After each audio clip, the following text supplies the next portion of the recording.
Hello everyone, welcome to I GATE. जैसे कि आप सबको पता है कि गेट 2024 का रिजल्ट आ चुका है और इस बार आई गेट में जो रिजल्ट आया वो वन ऑफ द यूनिक है ऑल टाइम। ओवरऑल रिजल्ट का डिस्क्लोज तो सिद्धार्थ सर ही करेंगे आपको। हमारे सामने अभी मोहम्मद मुस्तफ़ा है एंड इन्होंने गेट एग्जाम्स सीएस में भी दिया था, डीए में भी दिया था, सिर्फ सीएस में दिया था। तो गेट एग्जाम्स के बारे में इनसे बात करते हैं। ओवरऑल गेट की स्टोरी कैसे रही इनकी वो बात करेंगे। तो एक बार बताइए आप गेट के बारे में, सबसे पहले आपने कैसे डिसाइड किया, कुछ फिगर आउट किया कि कैसे पढ़ना चाहिए और कब लगा कि अब गेट का प्रिपरेशन स्टार्ट कर देना चाहिए? Okay sir, hello everyone, my name is Mohammad Mustafa and I am from Prayagraj city of Uttar Pradesh and my GATE rank is 1380।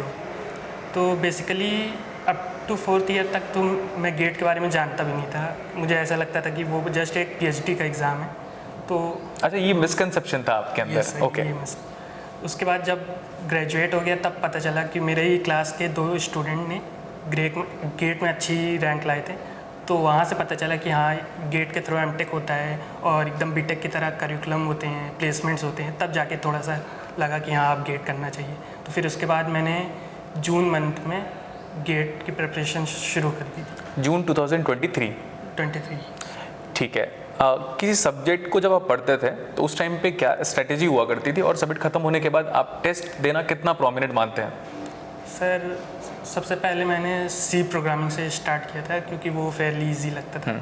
तो उसके बाद फिर धीरे धीरे मैंने सब्जेक्ट्स में लगाता था और लास्ट के 15 ईयर्स के PYQs अलॉन्ग विथ लगा लेता। ठीक है। और कोर्स मेरा कंप्लीट होते होते जनवरी चला गया क्योंकि बीच में मेरी हेल्थ इशू हो गई थी, तो इस वजह से जनवरी चला गया था। ठीक है, ठीक है।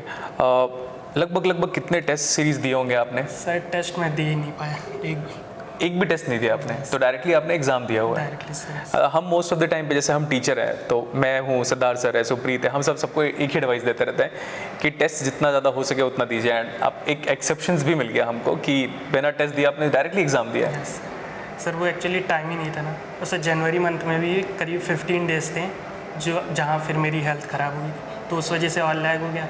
तो मुझे लगा आप टेस्ट को स्किप करके रिवीजन पे ज़्यादा फोकस करते। ठीक है, ठीक है। और लास्ट 15 डेज में PYQ सॉल्व किया था आपने?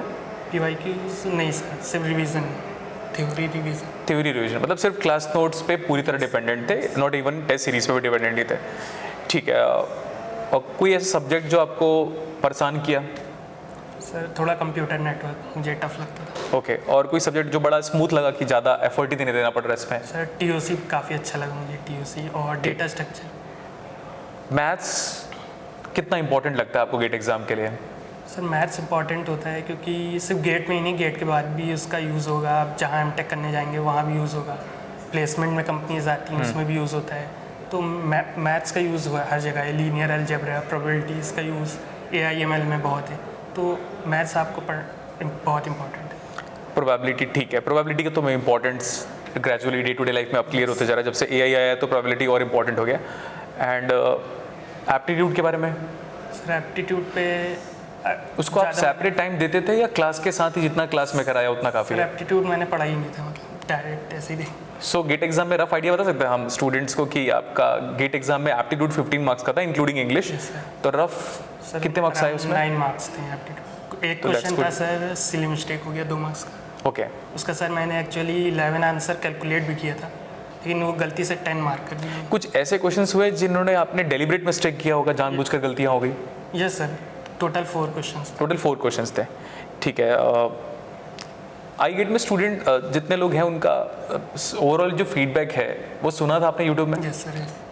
ठीक है सर, वहीं से मुझे आई गेट के बारे में पता चला, तभी मैंने ज्वाइन किया। ठीक। एक कंक्लूडिंग स्टेटमेंट बताओ सिद्धार्थ सर के बारे में। सिद्धार्थ सर तो एक ब्रिलियंट टीचर हैं जो कि इतने सब्जेक्ट्स एक साथ वो पढ़ाते हैं और सभी सब्जेक्ट उनके अच्छे थे, कोई ऐसे भी नहीं थे कि एवरेज हो, सभी उनके एट पार सब्जेक्ट थे। तो मुझे काफ़ी अच्छे लगे। ठीक है। टेस्ट सीरीज़ का तो डिस्कशन स्टॉप ही कर दिया हम लोगों तो क्वेश्चन से नहीं है। आपके हिसाब से राइट टाइम क्या है गेट एग्ज़ाम के लिए पढ़ने का?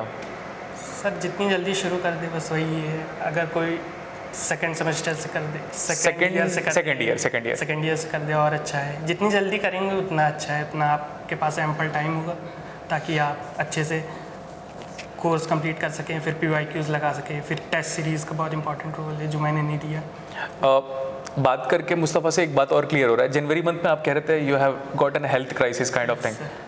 हेल्थ कितना इंपॉर्टेंट होता है गेट एग्जाम के लिए? मतलब इवेंचुअली गेट एग्जाम ही नहीं, किसी भी एग्जाम को स्ट्रगल करने के लिए तो हेल्थ बहुत इंपॉर्टेंट है, लेकिन आप क्योंकि फेस किए हो इसलिए आपसे पूछ सकता हूँ कि अगर वो हेल्थ खराब नहीं होता तो what would be your expectation?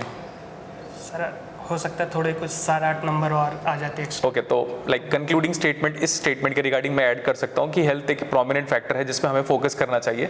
अगर आप किसी एग्जाम पे हाईली डेडिकेशन से प्रिपरेशन कर रहे हो तो हेल्थ भी एक इंपॉर्टेंट कंसर्न फैक्टर है आप सबके लिए। ठीक है, नितिन सर से DBMS पढ़ा था या सुप्रीत सर से? सुप्रीत सर से। उनकी बेस्ट पार्ट?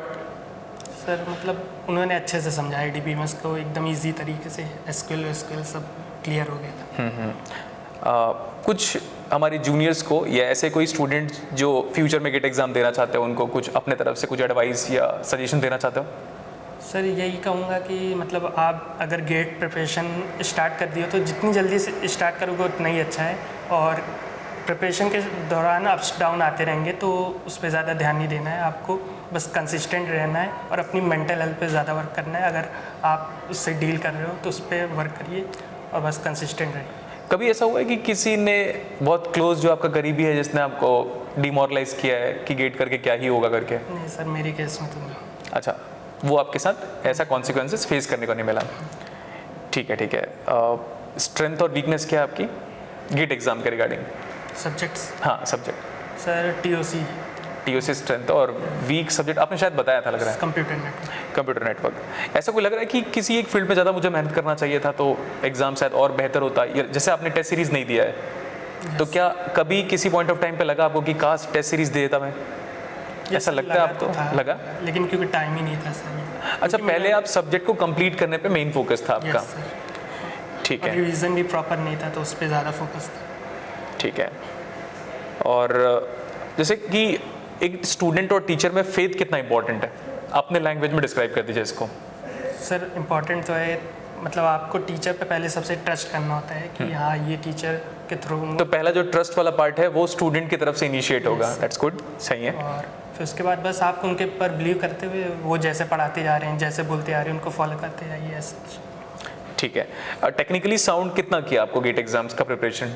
आपको क्या लगता है कि जैसे CS डिपार्टमेंट को कॉलेज में पढ़ना और फाइनली गेट एग्जाम क्रैक करके खुद को साबित करना, तो टेक्निकली साउंड लगता है खुद से आपको? Yes sir. चलो फिर Mustafa, all the best to you and thanks you for watching. Thank you sir.